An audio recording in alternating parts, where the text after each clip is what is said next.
everyone. Saan man po kayo naroon sa labas ng bansang Pilipinas, sa Japan, sa Hong Kong, sa USA, Arab country, anywhere you are in the world, in the earth, sabi gano'n, ano? Nawa po sa atin pong lahat, lagi ang pagkapala ng Panginoong Jesucristo. At ako po, again, si Coach Ed Soriano, nagbabati sa inyo mga blessing ng isa pong biyaya at pinagpalang gabi. At nawa sa oras na ito ay tayo po nasa magandang kalagayan at nawa yung patuloy na gabay patnubay ng Panginoon, syempre isama sa atin. No? At ganyan din po yung kapayapaan na kung saan ay galing sa Kanya. And I'd like to share with you today sa oras na ito, no? Ng awitin, no? Isa sa original na awitin na ito po kasi ay favorite ko. So kanina, habang ako po kinakalabit yung gitara, nasa pamagitan ng string. So, yan. Yung awitin ito ay, sabi ko parang gusto kong awitin. Kaya sa oras na ito, mga kapatid, no? Hayaan niyo po ito na i-share ko po sa inyo. Pero bago po ang lahat, ay salamat po sa inyong walang sawang suporta sa ating pong FB page, which is, it's all about be a blessing, spread the good news. So, tandaan po natin, ang bawat sa atin ay may magagawa, ang bawat sa atin ay tinawag para maging biyaya at pagpapala sa maraming buhay. Wala naman pong perfecto at karapat-dapat, pero ang halaga is yung tayo po ay nagmimiti, no, na makatupad sa kalooban ng Diyos, nagmimiti tayo na kung saan ay patuloy na gawin ang kanyang kalooban at paglingkuran siya. And bago po sa awiting, nais ko pong ibahagi sa inyo again. So, Blessed Sunday nga po pala sa inyong lahat. So, medyo ilang linggo na rin tayo, almost a month na hindi tayo nakakapag-live. Pero dyan lamang po kayo. Yan, stay tuned. Yan. So, salamat po. Sabi po dito, and I quote, 1 Thessalonians chapter 5, verse 16 to 18. Pwede niyo po akong samahan. Sabi po sa NIV, which simply means New International Version. So, ito po para sa ating lahat. And let us read it sa panguna po ng ibang lingkod. It says like this, rejoice always. Pray continually. Give thanks in all circumstances, for this is God's will for you in Christ Jesus.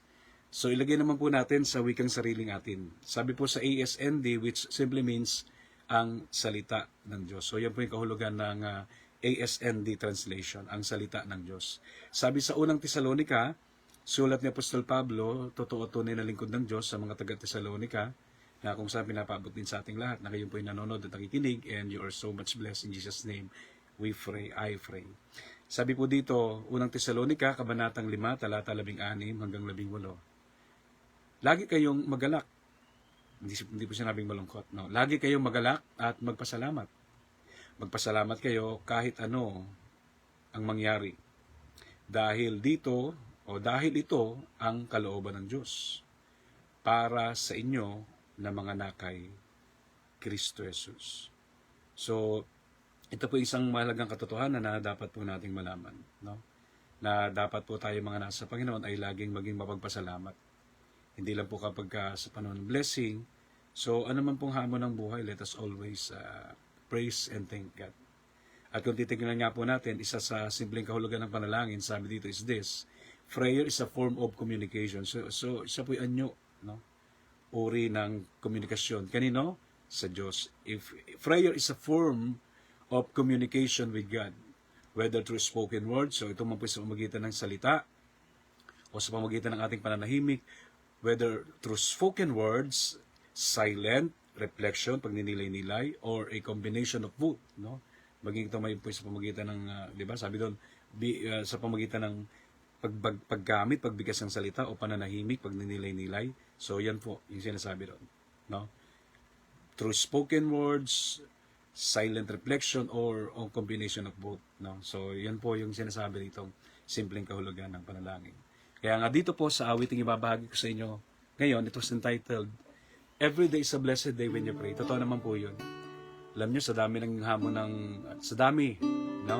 Na mga hamon sa buhay na pinagdaraanan natin. Kung hindi talaga tayo luluhod, hindi talaga tayo magpipray, wala naman po tayo magagawa. Wala pong malakas sa atin. Nagiging malakas lamang po tayo kapag tayo po'y dumudod sa Panginoon. Kapag tayo nagpipray. Katulad nga po ng isang halimbawa, no? Tayo daw po'y mistulang pusa bago pumasok sa atin pong pananalangin, no? Ang tao daw po bago mag-pray, bago siya pumasok sa pananalangin ay parang katulad ng isang pusa, ng isang kuting.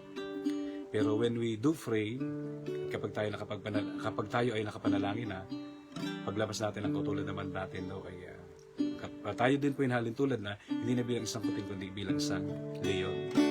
So nawa nga ay palagi tayong dumulog sa Panginoon sapagkat diyan lang tayo hugot ng lakas. And it's just like this. Yeah. Yes, Lord.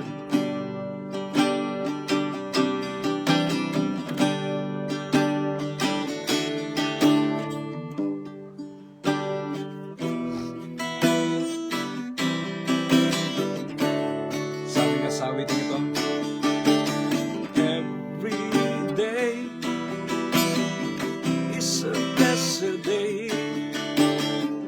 Every day is a blessed day when you pray. Take it slowly muna. Yes. Every day is a blessed day. Oh, every day is a blessed day when you pray. Yeah, every day. Kaya nga sabi sa awiting ito, every day we should pray for God to bless our day. Every day, yes, every day is a blessed day. Yes, yes, every day is a blessed day when you pray.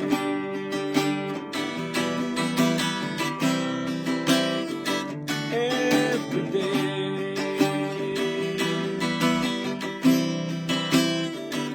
So every day you should pray for God to bless our day. Yeah, yeah. Here we go now. Yes.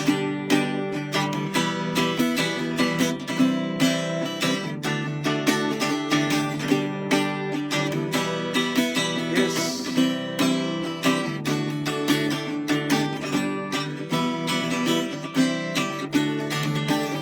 Shakarabakande, la la la la la la. Whoa, whoa, yeah, yeah, yeah. Here we go. Sing the song. Every day is a blessed day. Oh yeah, so every day is a blessed day when you pray.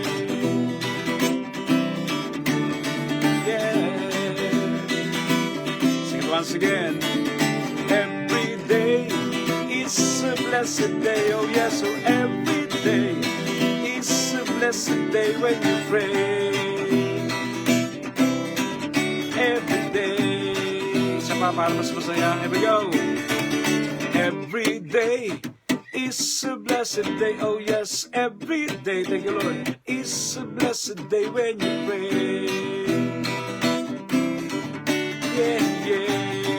Kaya nga sinasabi ko sa awiting ito, every day you should pray. Every day you should pray for God to bless your day, our day. Yes, every day is a blessed day. Oh yes, every day is a blessed day when you pray. La la la la la la. Yeah, yeah, yeah, yeah, yeah. La la la la la la. Whoa, whoa, whoa, whoa, whoa, whoa, whoa, whoa. Yeah, yeah, yeah, yeah, yeah, yeah. Every day you should pray for God to bless your day. Every day We should pray for God to bless your day. Yeah, yeah, yes. Every day is a blessed day. Oh yes, every day is a blessed day when you pray. Every day when you pray. Every day. Every day is a blessed day when you pray, yeah, yeah, yeah, yeah, yeah. Every day is a blessed day when you pray and pray and pray. Every day is a blessed day when you pray and pray and pray. Every day is a blessed day, oh yes, every day is a blessed day when you pray. So just pray and pray every day. Yeah, yeah, yan. So, super thanks po sa inyo pong yan, nanonood at pakikinig ngayong tanghaling ito. Yan, so shoutout po kay Sister Linda de Castro Gonzales. Yan, saan makinaroon? So, please do some comments. Yan, shoutout po sa inyong lahat. Yan, sa mga nanonood through this Facebook Live. Yan po. So, ang awitin yan, aking pong ibinabahagi. Katatapos po lamang awitin ay pinamagatang every day is a blessed day when you free. At yan po yung katotohanan. Kapag tayo po ay inumpisahan natin ang panalangin, no, ang ating buhay sa pamagitan ng panalangin, so ano man pong ating pinagdaraanan ay nagiging magaan sapagkat ang Diyos ang magpapagaan yan. So, salamat sa Panginoon. No? Ito pong gitarang to na ginagamit ko po sa pag-live. Matagal na natingga. Pero ngayon, ginayos ko po yung kanyang yan, yung pihitan. So, nakakuha tayo ng yung binigay sa ating gitarang luma. So, nakakuha tayo ng pyesa. Kaya ipinalit natin dyan. And including that, meron lang po ako na isi-quote. At ito po ay galing po sa isang grabing, talaga namang pong, he is a great motivator, great educator, talagang, no? Grabe po yung taong ito. At man of God din. At syempre, wala po ko bang tinutukoy niya, kundi si Dr. Miles Monroe. Sabi po ni Dr. Miles Monroe regarding prayer, prayer is our invitation to God. Invitation to God to intervene in the affairs of the earth. It is our request for Him to work for His ways in this world. So yun po yung mahalagang maunawaan natin dito na tayo po yung, di ba, pag nananalangin, nakikiusap lang po tayo. Diba? Huwag po natin gawing waiters si Lord. Diba? Parang, diba, utusan natin. So, diba? Tandaan natin, mga kapatid, na ang sabi nga dito, prayer o panalangin ay ating paanyaya sa Diyos. No? Na makialam. So, alam ba, may problema kami, kinakaharap ka tayo. Lord, pwede po ba natulungan mo po ako? Sapagkat hindi ko na po alam ang gagawin ko sa bagay na ito. Give us wisdom, Lord, di ba? Something like that. Give us a strength. O naman pa yung pangkailangan natin, di ba? Lalong-lalo ng fruit of the Spirit. Hingin natin kay Lord. Anyayahan natin siya na makialam. Anyayahan natin siya na, di ba? Siya yung kumontrol, magmaniobra, something like that. Gumawa sa buhay natin. No? Makialam sa mga gawain sa mundo. Ito ay ang ating kahilingan sa Kanya na ipatupad ang kanyang mga paraan sa mundong ito.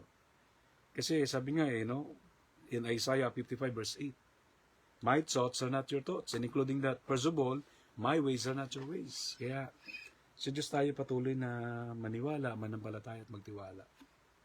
And just pray and pray and pray and God will make a way. Ganun lamang pong gawin natin. So again, super thanks po sa inyo pong walang sawang panonood at pakikinig. At syempre, kung hindi pa po kayo nakapag-subscribe sa aking pong YouTube channel, please, isearch nyo lamang po ang Coach Ed Soriano. Yan, at mag-upload na po doon yung ating poster. At yan din po, no, yung aking pong profile na yan na pinalitan. So, yan po yung ating pong FB page, Be a Blessing, Spread the Good News. At medyo, ngayon nga lang po, hindi pa tayo nakapag-live, no, a few months. So, pero tuloy-tuloy pa rin po yan yung ating pong program from 8 to 9 in the evening, every Sunday. Kaya huwag natin kalilimutan yung mga ka-blessing. No? Be a blessing, spread the good news. So, we are called for a purpose. At yung layunin na yan ng Panginoon, hilingin natin kay Lord. Natulungan tayo para maisaka tuparan. Tandaan po natin, ang panawagan ng Diyos ay hindi nakukuha sa galing. Panawagan ng Diyos ay nakukuha sa talento, sa talino, o namang meron tayo. Yan po yung nakukuha sa pamagitan ng ating pong pagtalima at pagpapagamit ng ating buhay sa Diyos. Tandaan natin, sabi nga ng Bible, diba, without Christ, diba, if you're separate from me, God said, Jesus said, our Master said, you are nothing, we are nothing. You can, sabi, if you're separate from me, you can do nothing, and we are absolutely nothing. At yan po yung malaking paniniwala natin. So, God bless everyone. Again, ako po si Coach Ed Soriano, nagsasabi sa ating lahat na, diba, every day is a blessed day, it's a great blessing day when we pray. Kaya ang kinin po natin, ang kinin mo, bless ka na, talagang bless ka na, at super duper bless ka na, kitang-kita ko. So God bless everyone.